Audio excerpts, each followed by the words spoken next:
So put your hands together for a kind, humble, amazing human being and friend. First name Robert, last name Burke. Robert Burke, welcome, my friend.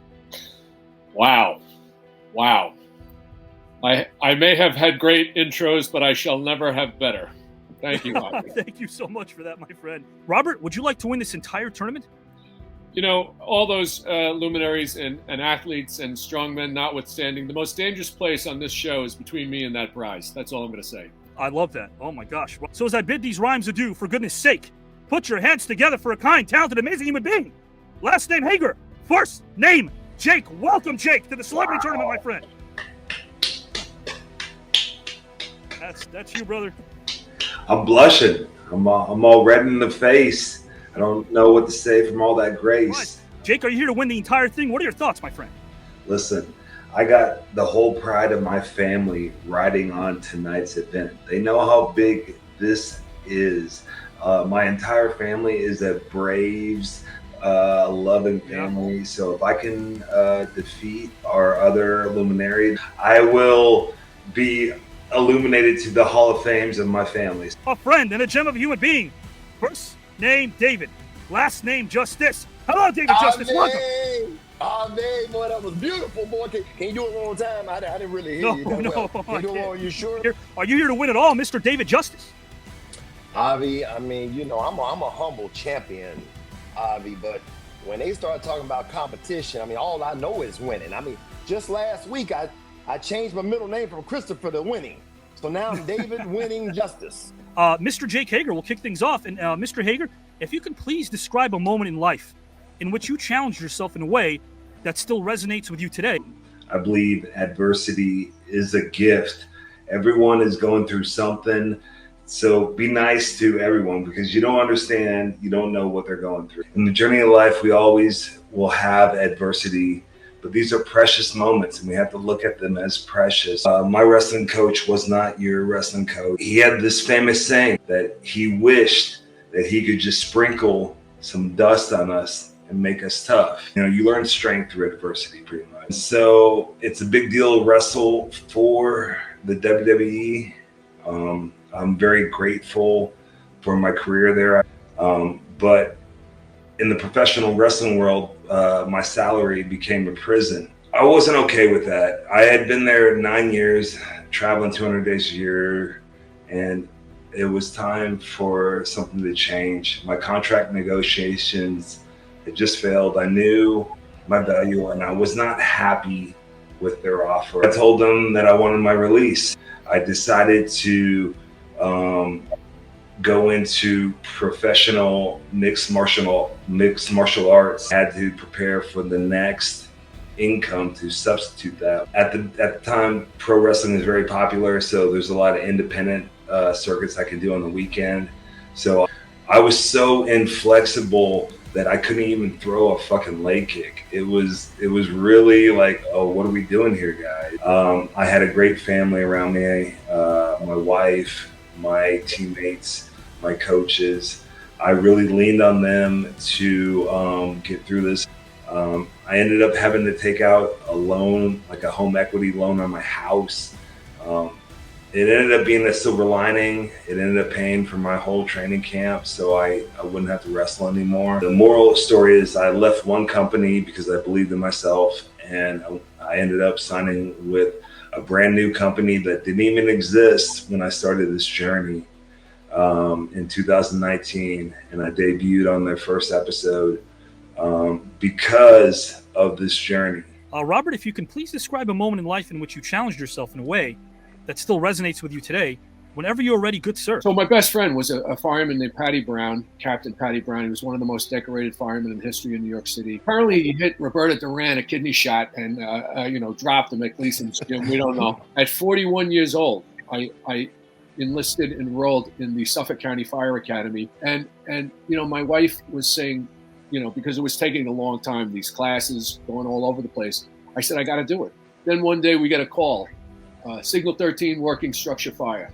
And I was like, oh shit, this is the real deal. But here I am, I got the knob. I have control of the door. Around my mask is starting to burn. My wrists are burning. And I'm going to tell you, here's the moment of truth. I said to myself, I'm an actor. What am I doing here? there's been some kind of mistake. And the last thought I had was, I didn't sign on for this. And then my friend, this guy, Patty Brown, came to me in my mind, and he goes, Burke boy, this is exactly what you signed on. But, you know, I shut my mind off, shut my thoughts off, and just continued down and did, you know, what I was trained to do. To all Jake's people, all them Braves fans, hey, y'all, appreciate y'all. You know, I love you and keep rooting for them Braves. Interesting, because the biggest decision that was made in my life actually happened when I was 12 years old. But the one thing about my mother, and she was big on education, guys. And this is that crossroad, guys. This was that time. There's a school in Kentucky. It's called Covington Latin High School. They have scholarships for kids like David, who I'm smart, but we can't afford to go to school. I come home and my mom says, son, what do you think? Do you want to go? And I was like, you know what, Mom? I do want to go. Word had got out that there was a kid at Thomas More College. This is my last game. My first at bat. Let's go. My first at bat. I struck out. Oh, I proceeded to go 6 for my next 8 with 4 triples. Oh. You know why I had 4 triples?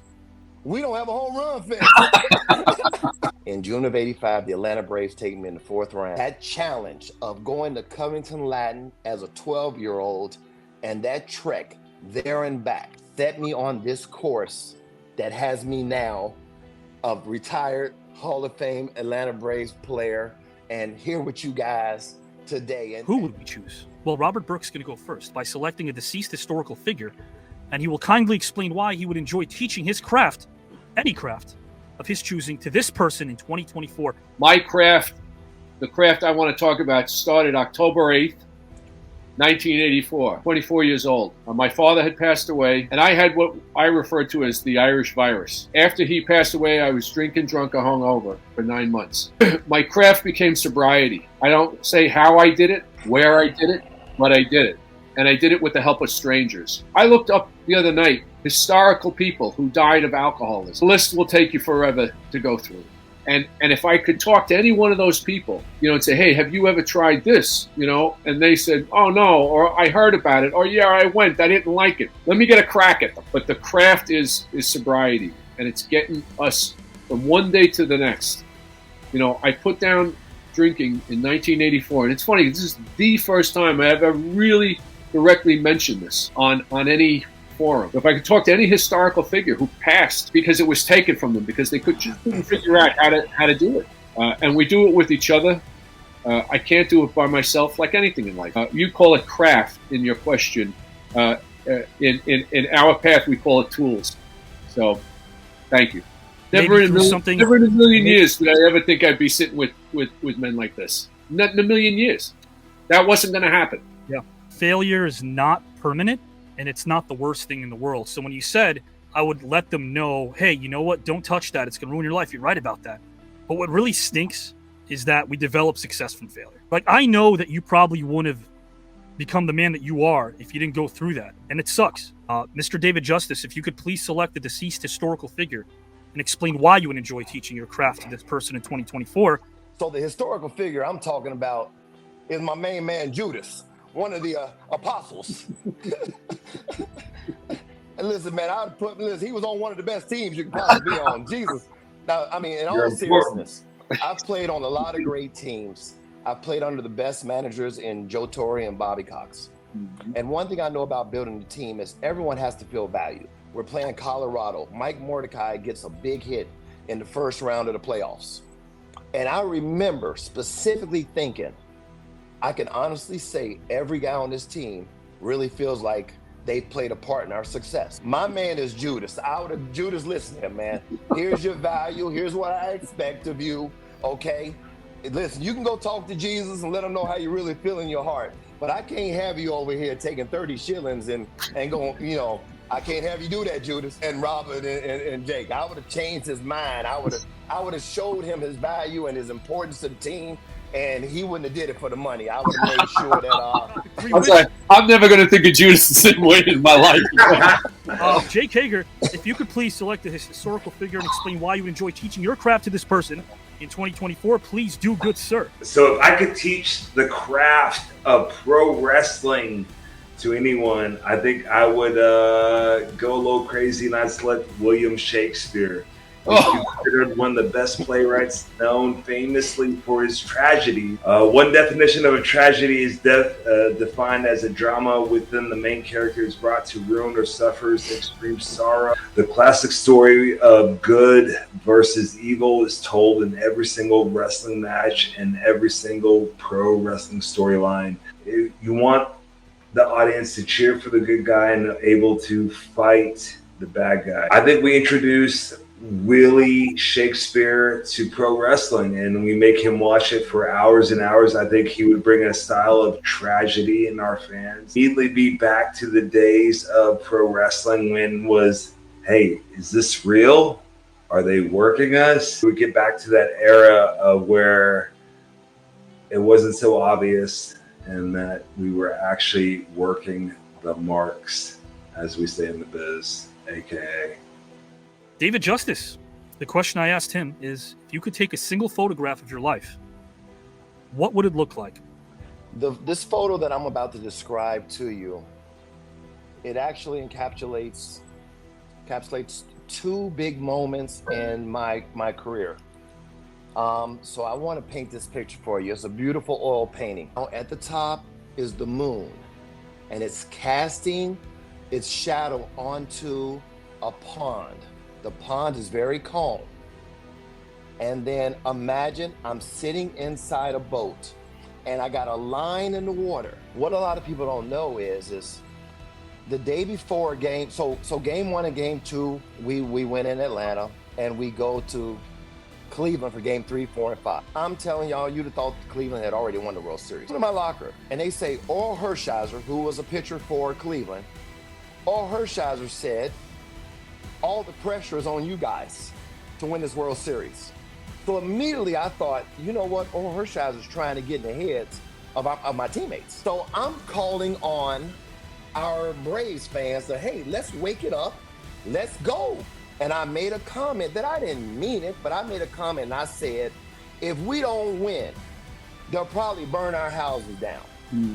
Okay, now obviously, and the media in the headline is Justice slams Braves fans. One of the biggest games of my life, and I'm getting booed. When they do the announcements, I'm getting booed when they say my name.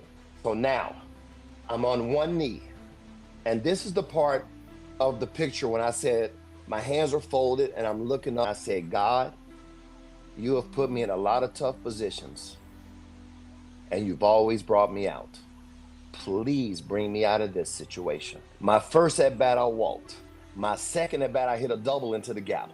My third at-bat, I homered. We won 1-0 on my home run. And let me tell you this, when I got in my car after that game, and I was leaving out of that stadium, I said, God, I will never doubt your presence in my life. So that's this part. The second story, we're down 3-2 in the bottom of the 6th inning. And if you have never been to Yankee Stadium, you have never seen fans that can light up a stadium and roar like the Yankee fan. Arthur Rose throws me a 3-1 fastball right down the middle. As soon as I hit it, upper decks, we go on to the World Series. We beat the heck out of the Mets 4-1. We win the Subway Series. We win the World Series. He in a boat with a fishing rod. That's literally where my mind was in the middle of all that chaos. And that's literally what I saw in my mind when it was 3 balls and 1 strike. And I tell people all the time, I don't even fish. Please promise me that you Jake, won't. Jake, keep your shirt on now. I know you got a Braves tattoo. You know, it's a family channel now, Jake. Don't take your shirt off, Jake. Mr. Hager, my question for you, good sir, is if happiness was the national currency, what kind of work would make you rich and why? If you're not like making yourself feel fulfilled, if you're not working towards something, you're not going to be satisfied. If I could do anything that would make me happy, it would be to have something to work towards, something to struggle for, and something that I would have to spend energy to care about. that would be happiness to me. You have to make yourself better, because if you don't, other people are there waiting in the wings. So that really speaks to me. That's really beautiful. Question I asked Robert is that aside from this very moment, what word would you never want to use in 2024 and why?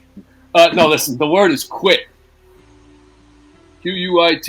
And I ain't doing that. I'm not quitting. A guy wrote, "Fatigue can make cowards of us all," and that just shook me. You know what I mean? These men I trained with in karate. I remember one night I was doing maybe on my 500 sit-up, knuckle push-ups, this, that, and I'm thinking to myself, nobody knows what I go through. No, looked at me, he goes, and he quietly said, "Stop feeling sorry for yourself." And I, man, popped my bubble. I never forgot it. From that moment on, stop, because that's what I was doing. You know, a guy says, "You know what? I'm going to permanently solve this temporary problem." And I've seen that. I work with veterans on a weekly basis. That's where we try and jump in and say, "Brother, no, this is going to pass. This is going to pass, and you're going to be okay." But moving on to round number 2 of the TKN Celebrity Tournament, which is all about heart and soul, is Mr. Robert John Burke.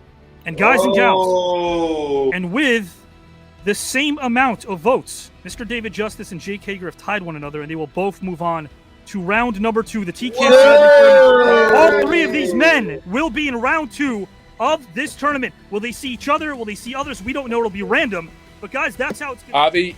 Avi, just getting to know you, I can hear the dedication and the professionalism in your voice. Thank you.